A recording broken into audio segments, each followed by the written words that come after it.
Hi, my name's Helen and this is my channel, Helen Mary Jo.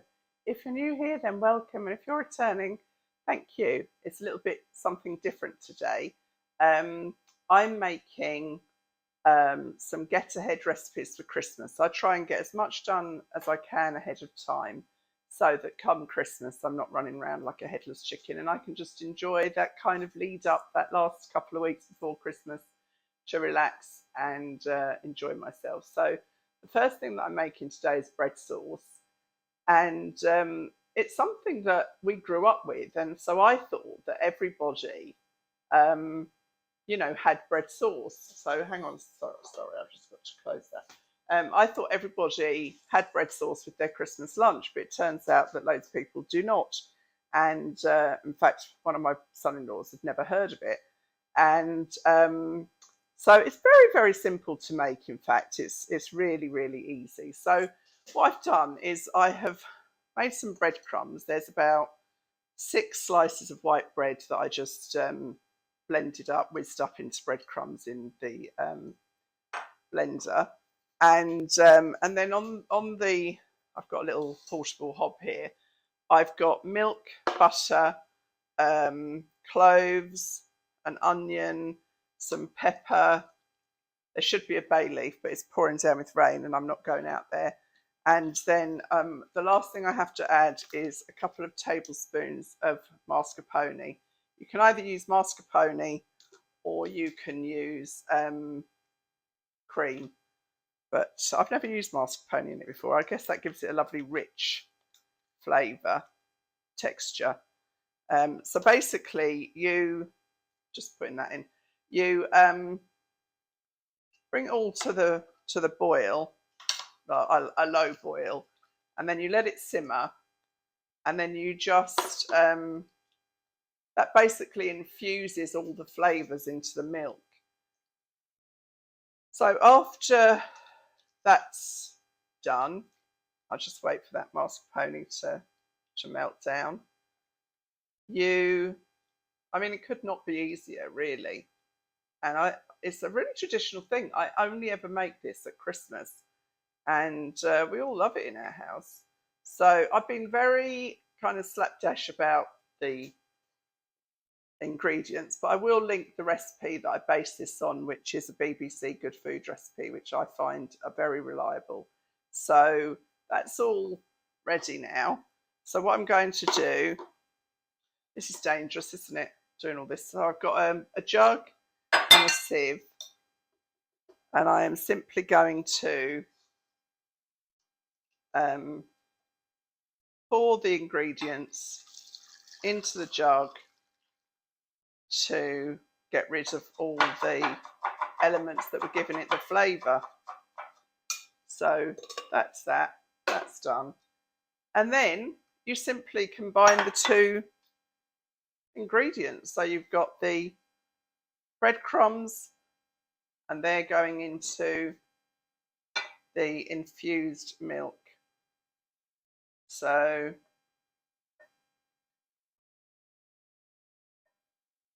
I'll just stir that through, and obviously the bread absorbs the milk and you get the most delicious bread sauce. And on Christmas Day, so that's kind of it, really. So I'll stir that all together, let that cool down, and if on Christmas Day it seems a bit thick when I defrost it and reheat it, which I'll just do in the microwave. You can do it in a pan if you want to, but I'll probably just do it in the microwave. You can just add another couple of tablespoons of milk to it if necessary. So yeah, that's the bread sauce made, number 1. Oh, I've got my Christmas jumper on specially for you guys. Well, one of my Christmas jumpers. I'll just prep up for the next one. I think I will do the stuffing next, one of my stuffings that I do on a regular basis. The second thing I'm going to prep today is a very, very simple cheating stuffing. I don't know about in your house, but stuffing is as popular in our house as the turkey and the gammon. So this is so simple. I feel almost embarrassed to show you. So the first thing I have to do is I just use, I don't know, how much is that? 170 grams of stuffing mix, sage and onion stuffing mix. And then I'm just going to cover that with boiling water. I don't really measure anything. I just do it by eye. And then I've got to let that cool down. It needs just a dash more.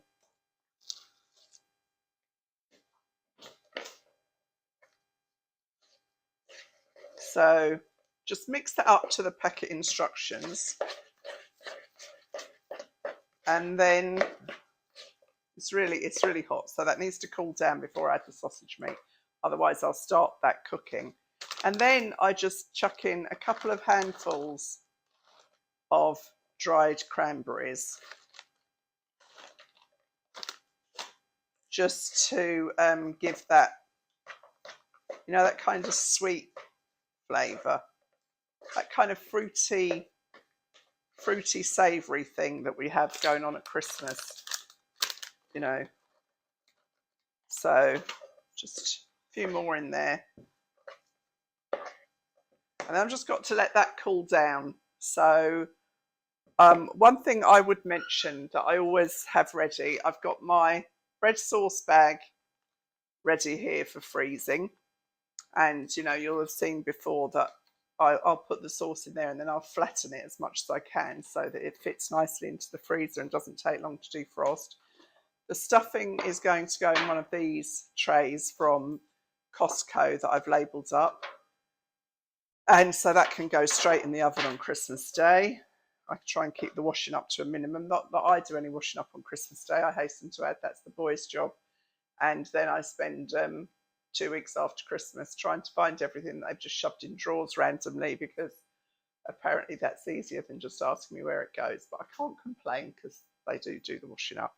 And I have been known to actually doctor the crackers with very fancy rubber gloves in their crackers. That gives them a good clue what's expected of them.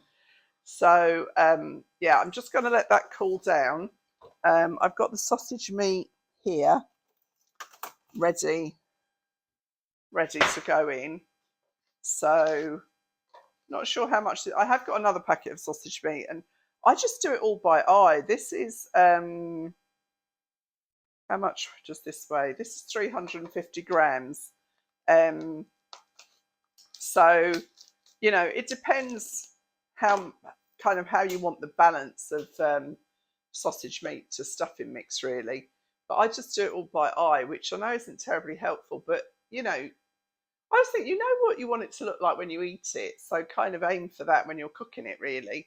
So I'm just going to let that cool down, and then I will come back and finish the sausage meat and show you how I do that one. And then if I've got time, I will start prepping the sausage, the chipolatas wrapped in bacon, which I also freeze ahead for Christmas. So again, they just have to be put into the oven on Christmas Day. And it's very important to label everything, because you think you'll remember and you don't. So yeah, just bear with me, and I'll come back as soon as this has cooled down enough for me to put the sausage meat into. Okay, so the stuffing has cooled down now, and you can see it's just the stuffing mix made up as per the packet instructions, with a few extra cranberries thrown in. And I don't know if you watch the sausage roll video. I usually wear these when I'm doing anything like this, because it's a bit of a palaver to take my rings off, and I've got quite long nails, so this saves me kind of getting it all up my fingers and stuff. So the sausage meat is going in. Make sure I take the paper off, and then I'll just break that up and pop it into the stuffing mix. And then, to be honest with you, I will just gauge how that seems to be going. I mean, in our house, the trimmings are every bit as kind of sought after, if you want, for a better expression, as the main event. Everybody loves. I mean, we'll have turkey, gammon, gravy, obviously, which I'll be making ahead as well. I'll be showing you that too. Gravy, cranberry sauce, bread sauce, roast potatoes, roast parsnips and carrots mashed together, sprouts, and petit pois. I think that's it. It's quite enough. So I'm going to actually add the extra sausage meat to this because I've got a big dish for it to go into, and it'll all get eaten for sure. So I've got another packet of sausage meat here from a different company. This is part of my shopping delivery that I had come through. Sausages and sausage meat are so expensive, aren't they? I suppose that's if you buy good ones, and I can't see the point of having cheap ones. I'm always amazed at how many people like cheap sausages. Really, there's no meat in them, is there? Just breadcrumbs and, well, I don't even want to think about what else. So yeah, that's a better, you see, it doesn't look very pleasant, but it's a better kind of mix. It's probably more sausage meat than stuffing mix. So what I'll do then, I'll just keep kind of working that through, and I will just pop that into the foil dish. And because of the fat in the sausage meat, that will just cook down nicely on the day. I'll probably keep the lid on for the first part of the cooking, and then I will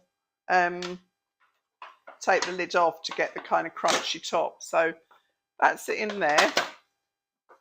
I'm just going to spread that down in a fairly kind of rustic way. It's, you know, it's not supposed to look kind of like it's been made in a factory. So I keep some kind of lumps and bumps into it. And that's that. That's one stuffing made. I do make another one. And I usually use oatmeal for that. Porridge, oats as we call them here. So that's that, ready to go. So I think I showed you the labelled lid. So that's ready to seal. Just pop that there. And then the next thing, I mean, like I say, ladies, I'm not a chef. I'm just a mum, a wife. I've, you know, cooked all my life. Being one of 6, I was the second eldest of 6 children. So I was always cooking for large numbers. So cooking doesn't faze me. I'm just going to rinse my hands off to then start with the, well, actually, I don't need the gloves on for this one. I'll take those off. I just buy these gloves in Costco. I find them really very useful.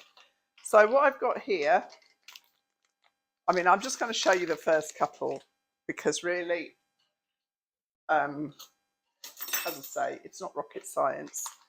I'm just kind of trying to illustrate to you how much you can get ahead with the Christmas prep.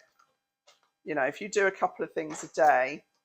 So these are just supermarket sausages, chipolatas, the kind of the more expensive brand range, I suppose, not the really cheap and cheerful ones, because what I said before about sausage meat and sausages still stands. So I've got a packet of streaky bacon. I mean, I've got 3 or 4 packets of sausages, and then I will just literally wrap the bacon around the sausage and create pigs in blankets. And similarly, and you know, you might think, well, that doesn't take 5 minutes. But on Christmas Day, I want to see the children open their presents. I want to sit round and have a drink with my family. And I can do all that safe in the knowledge that everything's prepped. And, enjoy it. You know, my daughter Grace and I work really, really well in the kitchen together. And nowadays we've got it so organised. It's lovely. We really have a lovely time, and we can fully enjoy the festivities. So everything I can get ready ahead, I will get ready ahead. I've got to make my Christmas cake this week as well, and I'll be prepping my roast potatoes too. So I'll keep you updated on everything I do. If you're interested, if you're not, obviously you can just scroll on by. But if it gives you some comfort to know that there's things you can do ahead of time, you know, who wants to be stuck in the kitchen all morning on Christmas Day when you want to be relaxing and enjoying yourself, really? So that's the first lot of sausages done. I'll go and get some more, but you know, it's just another thing done, and I will pile them up, but then I'll let them defrost, and then on the day I'll split those down into different roasting tins. But this is just for storage purposes, to put them in the freezer so that they're don't take up too much room. So that's what have I done. Bread sauce, one lot of stuffing, the pigs in blankets, and later on I will be doing the cranberry sauce and freezing that too. So the bag is labelled up bread sauce Christmas 2022, and it's cool enough now to put in. So I will carefully pop the bread sauce into the bag. Doesn't take up much room really, and what I'll do is I'll show you. I can't kind of show you on the camera, it's a bit difficult. That's Dolly wants to go out, hold on. So what I do is squeeze out as much air as possible and then flatten it like this. So that will just go into the freezer, and I've done all the sausages and bacon now, pigs in blankets, and then they're ready to go into the freezer along with the stuffing mix. And so I've been clearing my freezer down, trying to eat, you know, what we've got in there to make room for Christmas. I also have a little tradition. There's no roast in December, so we don't have any roast dinners through lunch, whatever you want to call it, through December, so that by the time you come to Christmas Day, you really enjoy it. So there's the pigs in blankets, there's the bread sauce on top, and they can happily go into the freezer. So thanks again. I know this is a little bit disjointed, but I just realised after I'd finished that I hadn't shown you that. So thank you. So now I'm going to crack on with my make ahead cranberry sauce. It's so simple. And yes, it wouldn't take long on the day, but you know, I try and get everything that I can done ahead of time so I can relax. So I've got a 250 gram bag of frozen cranberries from, well, I just bought them in Tesco, dead easy. 100 grams of light muscovado sugar, that just goes in there. And then I'm just going to get the juice of 2 oranges. I need 100 mils, so I'm going to kind of see how that goes, whether I need more or not. So I'm just getting the scales to the right place. So it's so easy. 250 cranberries, 100 grams of sugar, and 100 ml of juice. So I'm just going to quickly, I'm using this. This is about 100 years old. Not really. It's about 44 years old. I've had this, I think, all my married life. Tupperware. I've had several other juicers and things, and this is just the best one so far. So Yeah, that's just 20, so I'm probably going to need a bit more. And that's it, really. You just, let me get a spoon. You just let all this melt together, melt the sugar down, um, and really, you don't want to kind of mush the cranberries up. You just want them to still have some texture to them. You know, you don't just want a pile of mush. So yeah, and I'll also use my little zester and put some orange zest in there as well, just to give it that depth of flavour and give it that kind of little, I guess you'd say, piquancy to the flavour. Um, I mean, again, it's something that we really only have at Christmas, and I'll be making the make ahead gravy, and I'll be showing you how I do that too. Um, and I always put a tablespoon of cranberry sauce into the gravy. Just gives it that little bit of sweetness and richness to it. I might get away with four halves, two oranges. And then when I've done this, I am going to do my make ahead roast potatoes. So my hair's falling out. I try and tie my hair up when I'm cooking. I've got a real thing about hair in food. It literally freaks me out. I just can't bear hair that isn't in the head. Oh, there's plenty there. So I'm just going to tip the orange juice in and just let that kind of settle down together, for want of a better expression. I'll put a little bit more zest in there.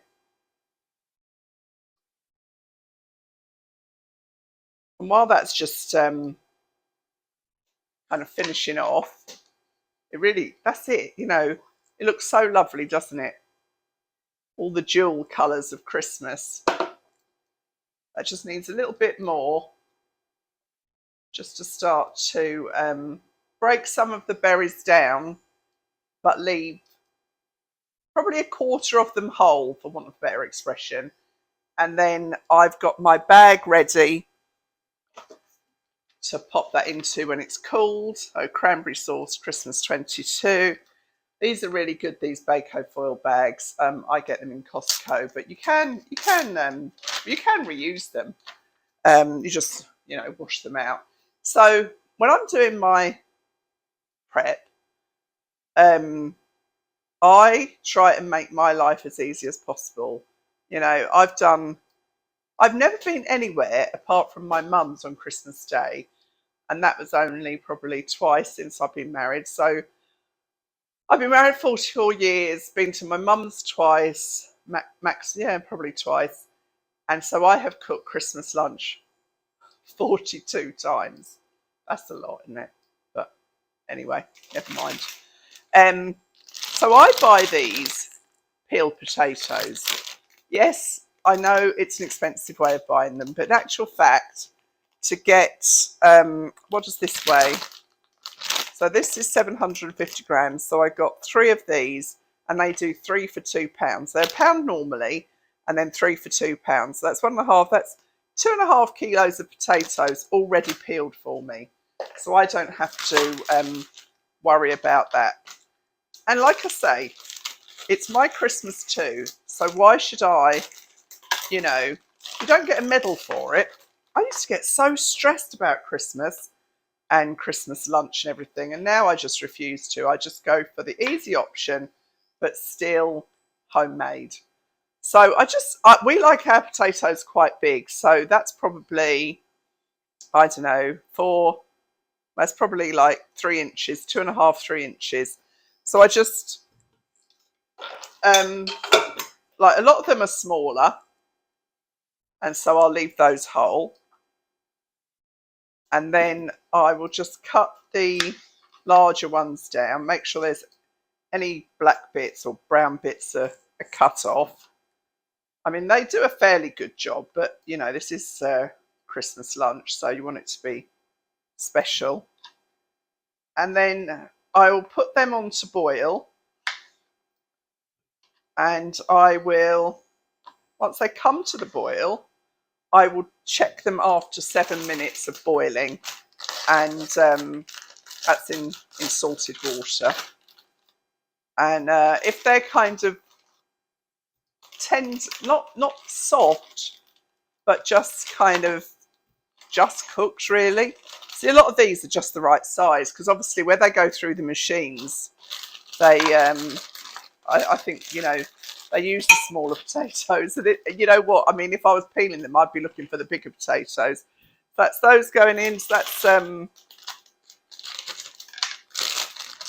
2 bags, and I'll just pop the last bag in.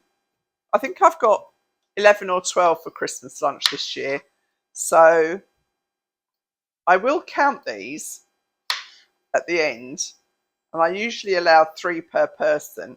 And to be honest, on Christmas Day, that's probably more than enough, because with so much else on their plates, that, you know, potatoes is not. So for £2, I've got this very large saucepan, half full with potatoes. So I'm going to run that under the cold tap, and then I'll throw that water away, because they have been in a packet, and I want to make sure that they're kind of properly fresh and clean. You know, they might put something in there, I don't know. But anyway, that's just a little thing that I do. I'm not suggesting you do it. I'm just saying that I try and make my life as easy as possible. I'm not a martyr. There's no medal. Yeah, everyone says thank you, but like, life's too blinking short. If I can find a shortcut for that, I will. And so when they are parboiled, I'll rough them up a little bit. I'll let them drain. So what I will do is I will strain them into a colander, and then I will leave the colander out kind of open to let all the steam evaporate, because the drier the potato, the better. And then this year I'm going to use something different. I usually use duck fat that I get from Costco, but this was in, if anyone saw one of my earlier videos about saving money, I go to Rogers Wholesale, which is like a best before place where things are sold that are, they're not sell by, they're best before. So that just means that they, you know, to be at the best of their taste or whatever, however it's determined, they are sold more cheaply. And they had this ghee easy, which, as you all know, I'm sure, is just clarified butter. But this was 2 for £10, and this is an 850 gram jar. And on Amazon, I think these were about £10 each. So that's what I'm going to use this year for the potatoes. So I will be parboiling those potatoes, and then I will let them cool. Then they'll go into my trusty foil trays that are again from Costco. Roasties 22. And I'll put the ghee over those, make sure they're coated, make sure they're cold, and then I'll pop those into the freezer. And it really works. It's a great time saver. It's another thing I don't have to do. I buy peeled sprouts from Costco too, so that we don't have to do that. So really, all I'm prepping is the parsnips, carrots. Yeah, that's all I'm really prepping on Christmas Day. And the starter and the dessert. You know, there's still loads to do, and it's all about getting it all together at the same time, isn't it, with Christmas? So I will, that cranberry sauce looks about, well, it's probably got another 5 minutes left. You can see in there. I'll just let that break down a little bit more, and then I will let that cool and put it in the freezer. And yeah, so I'll kind of stop the video there. I'll let all this get to where it needs to be, and then I'll just wind up with the final prep of before it goes in the freezer. I hope I'm not like, I'm just showing you what I do. I'm sure loads of ladies do much more than me, and much more efficient than me, and much better cooks than me. I'm just showing you what I do. And if it helps you, then great. If it doesn't, like, just scroll past. I'm sure you've got better things to do. So thanks very much. And I'll just wrap this up with the final part of the method before I pop them in the freezer. Okay, thanks.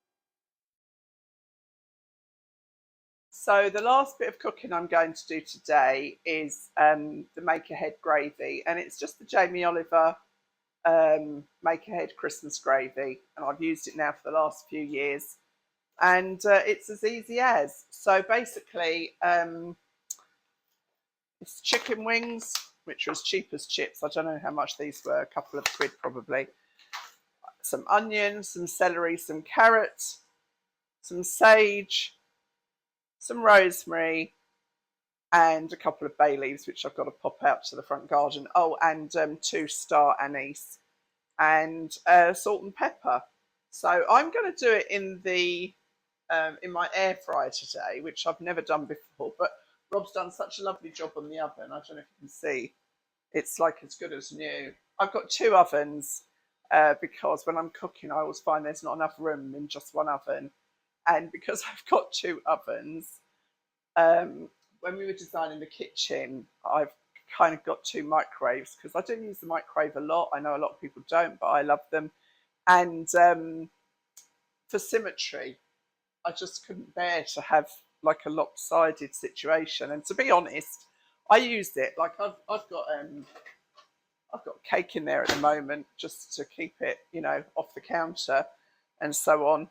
So as soon as this is ready, I am going to put in the onions, the carrots, the celery, the herbs, salt and pepper, some oil, and there should be some bacon in there. But I made a bit of a boo-boo today because the children stayed here overnight, and I said, "Oh, would you like a bacon sandwich? I've got some bacon in the fridge." I completely forgot that I'd put it by for this gravy. I'm sure it won't make any difference.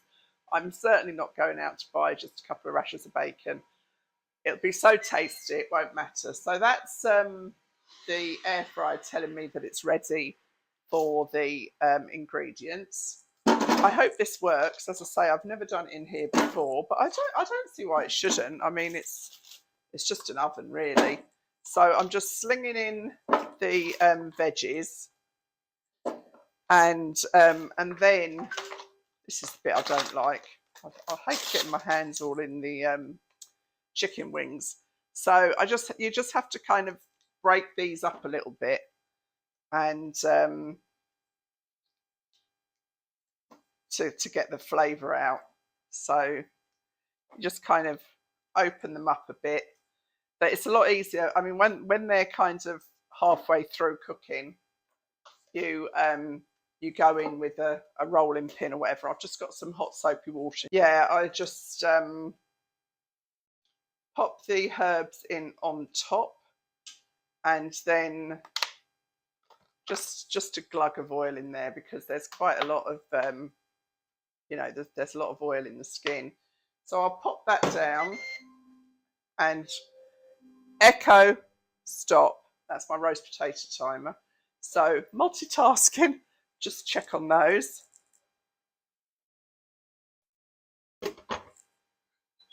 They're done. When I finish showing you this, I will drain those off. So yeah, that's the kind of start of it. And then after about half an hour, it says for an hour. So I'm going to increase that to half an hour on the timer. It was just on 15 minutes. And then I will you go back in and kind of break up the chicken wings to release all the flavour from the meat and everything. It's really, really delicious gravy, I have to say, and definitely worth the effort. But you definitely don't want to be making this like on Christmas Day or Christmas Eve. Come to that, like you're getting the message. Don't need to go on about it. So I will pause there, and then I will come back when it's ready for the next stage. Okay, this is harder than it looks on the telly, doing this cooking. But I hope you like it. That's all I can say. Thanks. Cheers. Oh, this is the cooker that I've got. It's the Ninja. Don't know which one it is. I got it in Costco. It was on offer. You can see that the thing I like about Costco, I don't know if you know this, I'm sure you do if you go there, is that any appliances you buy, if you buy them, use them, and don't like them, you just take them back, and there's no questions asked. And that's a great comfort, is as in encouraging you to try things. So yeah, that's where I buy all my appliances when and if I can. Okay, I'll stop the camera there and come back to you shortly. While I'm waiting for those chicken wings to cook down to the next stage, I'm just going to put the potatoes into the oil trays. So they've been draining for quite some while. So, and I've kind of roughed them up a little bit to get the nice crispy edging bits. And then I will distribute those evenly between the two trays. Oh, that's the only trouble with these induction hobs. They make if you put anything on them that isn't, I don't know why that's beeping actually, because I mean that's just come off there, but it kind of rejects anything. So I'm just kind of spreading these out between the two trays, and I counted them up. So that was 3 bags of 750-gram ready-filled potatoes from Tesco at the cost of £2, and I counted up 3 per person. There was enough for 13 people here, so that gives you some idea of what you would need. So now I'm just going to put the ghee in, and I mean I've never used ghee before, but you know, apparently it's got a really high what's the word? It doesn't burn at a low temperature. It's got a really high burn rate. So I've just dolloped like 3 big dollops of like large tablespoon of ghee into there, and I think they're warm enough that that'll melt down. So I need to control this. Hang on. So you can see they're still warm enough for that to melt down, and then I'll just make sure that that's kind of evenly distributed. What? I don't know why I keep going wrong when I'm talking to you girls. I suppose, I'll just suppose. What do I suppose? It's easily done, that's what I suppose. So yeah, that's kind of melting nicely into those. I mean, normally, as I say, I use duck fat, and that's a little bit less solid. But I'll just make sure that they're fairly evenly coated. I think they'll be delicious, actually. It's funny, as that's melting now, I can smell the butter. So I hope it's a success. I'm being a bit risky, aren't I, trying something for Christmas Day, because well, I won't be doing any other potatoes, so let's hope they work.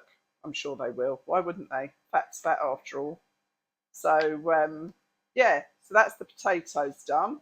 The cranberry sauce is all bagged up, and again I will freeze that flat. And so that's now I've got the stuffing done, the bread sauce done, the cranberry sauce done, the pigs in blankets, the roast potatoes, and the chicken gravy. And that's about it as far as pre-prep for the veg goes. I don't know what I'll do for a starter this year. Last year I did,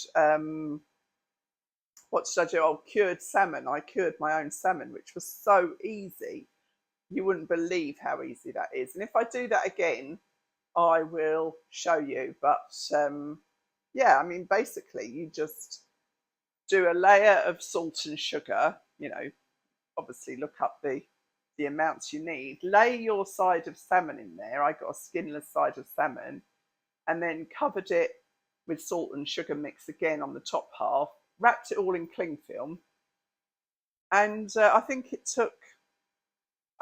can't go over 24 hours, but it was a James Martin recipe. So if you're interested, just Google James Martin cured salmon. Easy as. And I just slice that thinly, some thin sliced bread and butter, a little bit of cucumber on the side, a nice little dill mayonnaise. Brilliant. Sounds really fancy. It's not fancy at all, and it's really easy. And then for dessert, we usually have Grace makes a brilliant sherry trifle. She makes everything from scratch. She's a much better cook than I am. She's a fabulous cook. And then we have Christmas pudding and mince pies. And sometimes I'll do something else. But to be quite honest, we're usually so stuffed from our main meal that we haven't got room for a lot of dessert. So anyway, that's the potatoes done, and I'll come back to finish the gravy with you all. If you're still watching, thank you. So this is the chicken at the kind of halfway point. So at this stage of the game, you just kind of mash it all down and break the chicken pieces up, mash it into the vegetables, and then I'll put it on for another 15 minutes. And then I'll do the next stage.